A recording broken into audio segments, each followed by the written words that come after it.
ఇడ్లీలోకి రొటీన్గా ఒకటే చట్నీ కాకుండా ఒక్కసారి ఈ చట్నీ కూడా ట్రై చేయండి. టేస్ట్ నెక్స్ట్ లెవెల్లో ఉంటుంది. అదేనండి టమాటా కొత్తిమీర పచ్చడి.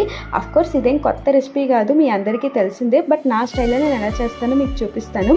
ఫస్ట్ ఒక ప్యాన్ పెట్టుకొని అందులో 2 స్పూన్స్ ఆయిల్ వేసుకొని కట్ చేసుకున్న టమాటాస్ అన్నీ అందులో వేసుకోవాలి. ఆ నెక్స్ట్ చిటికెడు పసుపు, ఉప్పు, చిన్న సైజ్ చింతపండు అండ్ మీ స్పైసీకి తగినంత పచ్చిమిర్చి ఇవన్నీ వేసుకొని ఒక 10 మినిట్స్ పాటు మూత పెట్టి వదిలేయండి. మధ్య మధ్యలో కూడా కొంచెం కలుపుకుంటూ ఉండండి. 10 మినిట్స్ తర్వాత టమాటాస్ అన్నీ సాఫ్ట్గా కుక్ అయిపోతే అండ్ అందులో ఉన్న నీరు కూడా ఫుల్గా ఇంకిపోతుంది.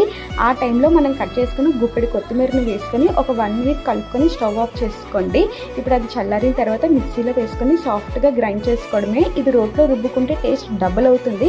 కాకపోతే రోల్ లేని వాళ్ళు ఇలా మిక్సీలో వేసుకొని గ్రైండ్ చేసుకోవడమే. ఇప్పుడు ఆ పచ్చడి అంతా ఒక బౌల్లో తీసుకొని దీనికి పోపు పెట్టుకోవాలి. అంతేనండి, ఎంతో ఈజీగా అయిపోయే టమాటా కొత్తిమీర పచ్చడి రెడీ.